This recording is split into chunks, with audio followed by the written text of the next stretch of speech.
prezado Monsenhor Mateus, irmãos e irmãs também que nos acompanham pelas redes sociais. Primeira leitura de hoje, profeta Isaías, e depois as mesmas palavras foram usadas agora também no Evangelho, onde onde o profeta anuncia que era preciso preparar o caminho do Senhor.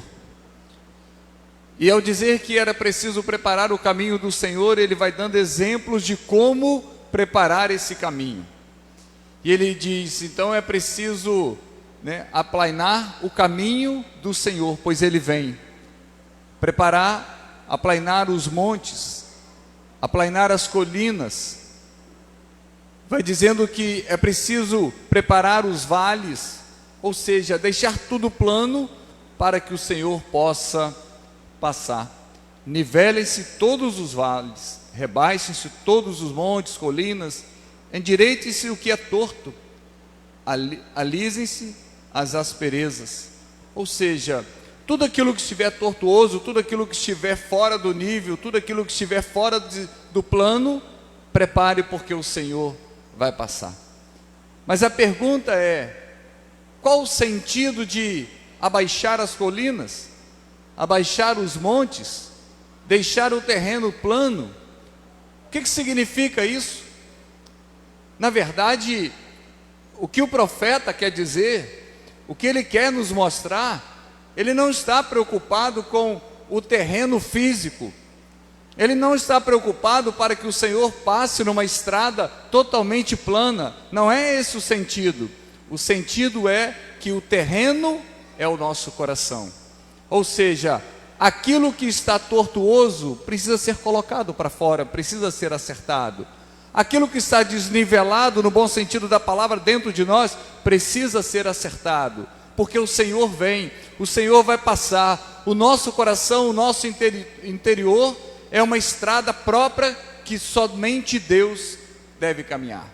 Por isso que ele diz: preparai o caminho, porque o Senhor vem. Preparar o caminho, ou seja, tudo aquilo que estiver tortuoso, tudo aquilo que estiver com defeito, tudo aquilo que estiver desnivelado, preparai. Ou seja, em outras palavras, coloca para fora do seu coração, endireita o seu coração, conserta o seu coração, ajusta o seu coração, para que o Senhor possa então passar, para que o Senhor possa caminhar sobre ele. Isso é aplainar o caminho. Por que então ele fala de aplainar o caminho?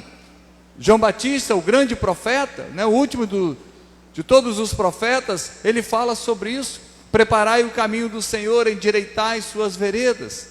Ou seja, ele anuncia, porque o Senhor está vindo. Aquele que virá após mim, eu não sou digno de abaixar para desamarrar a sandália dos seus pés. Ou seja, ele é infinitamente superior, porque, em outras palavras, eu sou homem e ele é Deus. É preciso que a gente preparar para quê? Esse coração. A segunda leitura também completa a primeira, ao dizer que haverá um novo céu e uma nova terra, onde vai prevalecer a justiça, e nós somos convidados a vivermos nesse novo céu e uma nova terra. Mas de que maneira nós conquistaremos, de que maneira nós alcançaremos esse novo céu e essa nova terra? A segunda leitura, no final dela, diz assim: esforçai-vos para que ele vos encontre numa vida pura, sem mancha e em paz. É interessante que ele usa a palavra esforçai-vos. Nós não conseguiremos de forma alguma alcançar uma vida de santidade, nós não conseguiremos alcançar uma vida de comunhão com Deus, nós não conseguiremos preparar esse nosso coração, ou seja, endireitar as veredas do nosso coração, sem um esforço. É preciso que exista um esforço da nossa parte, para que a gente alcance aquilo que é o nosso destino final, um novo céu e uma nova terra. Por isso, para que ele nos encontre puro, sem mancha e em paz. Como que nós vamos viver essa experiência de viver puro, viver sem mancha, viver em paz? Somente na presença de Deus. Porque a mesma palavra que nós somos chamados a anunciar, A mesma palavra que nós somos chamados a testemunhar, a mesma palavra que nós somos convidados diariamente a espalharmos essa palavra, vai ser a mesma palavra que vai nos julgar. Então não adianta falar, é preciso viver, porque o que vai contar não é o que nós falarmos, mas é o que nós vivermos, porque a palavra que nós somos convidados a anunciar é essa palavra que vai julgar a nossa vida, é essa palavra que no momento final vai pesar sobre cada um de nós, é essa palavra que nós somos convidados a estar diariamente nos nossos lábios, para sermos anunciadores dessa palavra. A palavra que a gente anuncia é a palavra que nós seremos cobrados.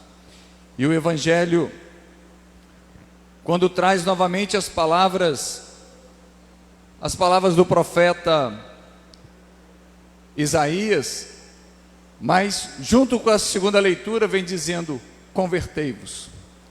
É preciso que a gente tome cada vez mais consciência que nós precisamos nos converter. Ah, diácono, mas eu já venho à igreja. Ah, diácono, mas eu já participo de tanta coisa. Ah, diácono, mas o que nos aproxima de Deus não é quando nós estamos no banco da igreja, sentado no banco da igreja. O que nos aproxima de Deus não é quando nós estamos aqui em cima do altar. O que nos aproxima de Deus é o nosso coração. Eu posso estar sentado no banco da igreja, mas ter uma vida totalmente afastada de Deus. Eu posso estar sobre o altar, sentado no altar. Eu posso estar no altar do Senhor com o microfone na mão, mas ter uma vida totalmente afastada dele. Não é o meu corpo que me aproxima de Deus, mas é aquilo que eu tenho dentro de mim.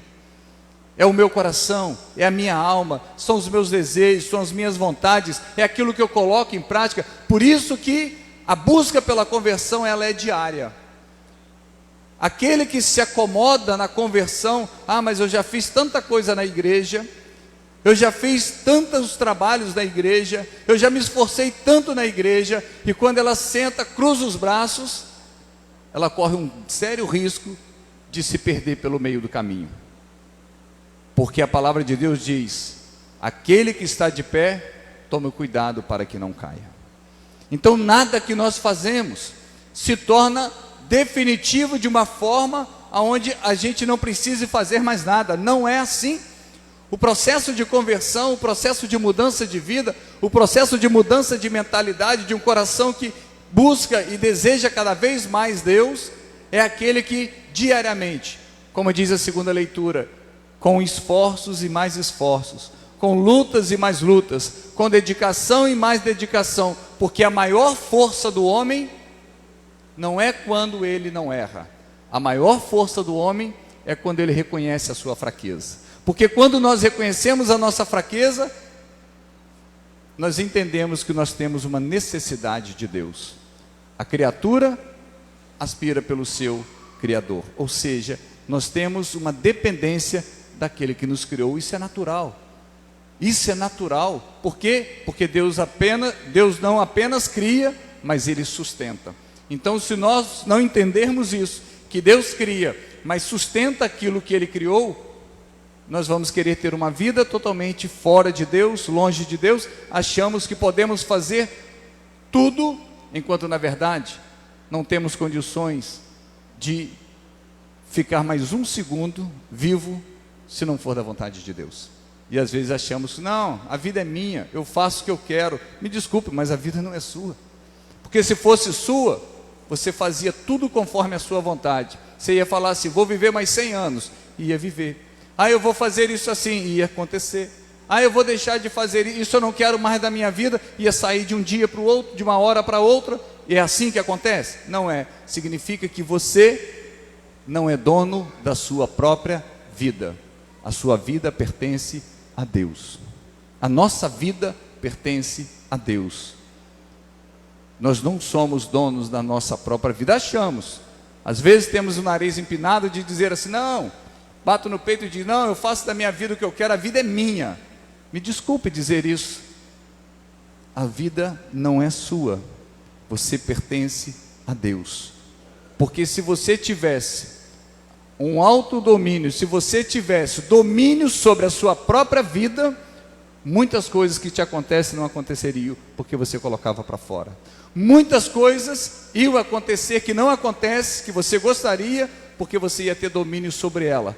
Na verdade, a gente só entende isso, infelizmente, quando a gente chora, quando a cruz se torna pesada, quando a dor bate na nossa porta e a gente corre imediatamente para o colo de Deus e diz: eu não aguento, me ajuda. Então, existe uma frase célebre que diz assim: para Deus, ou vai por amor ou vai pela dor. E eu convido você hoje a ir para Deus por amor. Louvado seja o nosso Senhor Jesus Cristo.